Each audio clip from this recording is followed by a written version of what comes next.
حضرت ابراہیم بن ادہم رحمۃ اللہ علیہ بلخ کے بادشاہ تھے اور ایک جہاں آپ کے زیر فرمان تھا۔ جب آپ سوار ہوتے تھے تو آپ کے خدام 40 ڈھالیں سونے کی اور 40 گرز سونے کے آپ کے آگے اور پیچھے لے کر چلتے تھے۔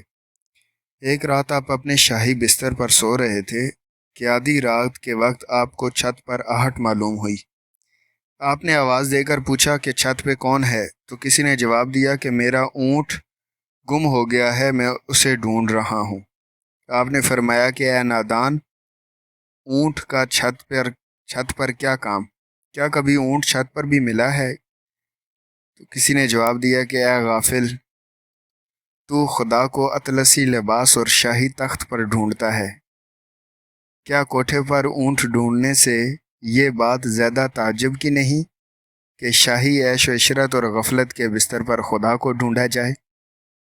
حضرت ابراہیم بن ادہم رحمۃ اللہ علیہ غیبی آواز سن کر بڑے متاثر اور حیران ہوئے، اور صبح جب آپ اپنے تخت شاہی پر بیٹھے اور دربار عام ہو رہا تھا تو ایک اجنبی اور پرہیبت آدمی دربار میں داخل ہوا۔ اس پرہیبت شخص کا کچھ ایسا رعب اور دبدبا تھا کہ اسے اندر داخل ہوتے ہوئے کوئی بھی نہ روک سکا۔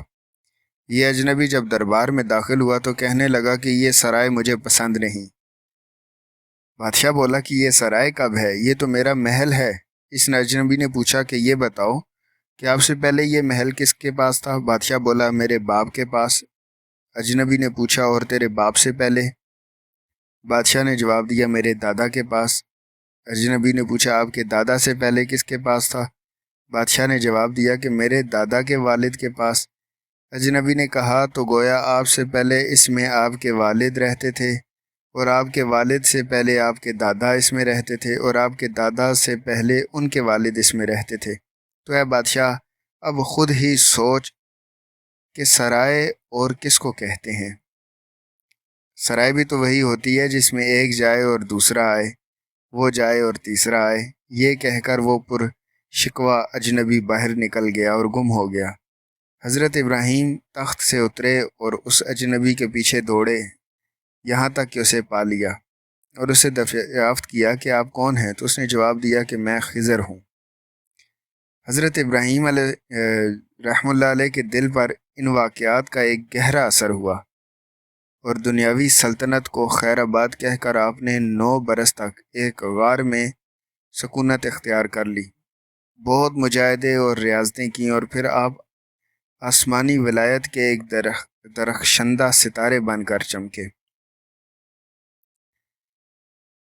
مولانا رومی نے آپ کے واقعات لکھے ہیں، اور ایک واقعہ یہ بھی لکھا ہے کہ آپ ایک دن دریا کے کنارے بیٹھے اپنے ہاتھ سے اپنا پیراہن سی رہے تھے کہ وہاں ایک امیر آدمی کا گزر ہوا۔ اس امیر آدمی نے جب آپ کو اس حال میں دیکھا کہ آپ اپنے ہاتھ سے اپنا پیراہن سی رہے ہیں تو کہنے لگا کہ سلطنت چھوڑ کر اس فقیری سے کیا حاصل کیا؟ حضرت ابراہیم بن ادہم رحمۃ اللہ علیہ نے جب اس کی بات سنی تو آپ نے جھٹ اپنے ہاتھ کی وہ سوئی دریا میں ڈال دی، اور پھر بآواز بلند فرمایا کہ اے دریا کی مچھلیوں، میری سوئی مجھے واپس لا دو۔ اس امیر نے جب یہ واقعہ دیکھا تو بڑا متعجب ہوا اور سوچنے لگا کہ اتنے بڑے دریا میں اتنی چھوٹی سی سوئی گری ہے، بھلا واپس کیسے مل سکتی ہے؟ ہزاروں مچھلیاں اپنے منہ میں ایک ایک سونے کی سوئی پکڑے ہوئے دریا سے باہر نکل آئیں۔ آپ نے فرمایا مجھے یہ سونے کی سوئیاں نہیں چاہیے، مجھے تو اپنی سوئی چاہیے۔ چنانچہ پھر ایک چھوٹی سی مچھلی اپنے منہ میں آپ کی سوئی پکڑے ہوئے لائی اور آپ کے آگے رکھ دی۔ آپ نے اس امیر آدمی کی طرف دیکھا اور فرمایا بتاؤ مجھے وہ حکومت اچھی تھی یا یہ حکومت؟ سبق: عیش و عشرت اور غفلت کی زندگی اختیار کر کے پھر خدا کو پا لینے کا خیال خام ہے، اور یہ بھی معلوم ہوا کہ اس سرائے فانی یعنی دنیا میں اپنے پاس جھونپڑی ہو یا عظیم و شان محل، نہ وہ ہمارے پاس ہمیشہ رہے گا اور نہ ہم اس میں ہمیشہ رہیں گے۔ ہم مسافروں کی طرح اس میں چند روزہ رہ کر چلے جائیں گے، پھر اس میں کوئی دوسرا آ جائے گا، پھر وہ بھی اس میں چند روز رہے گا، پھر کوئی تیسرا آ جائے گا، لہٰذا دنیا میں دل لگانا بہت بڑی نادانی ہے۔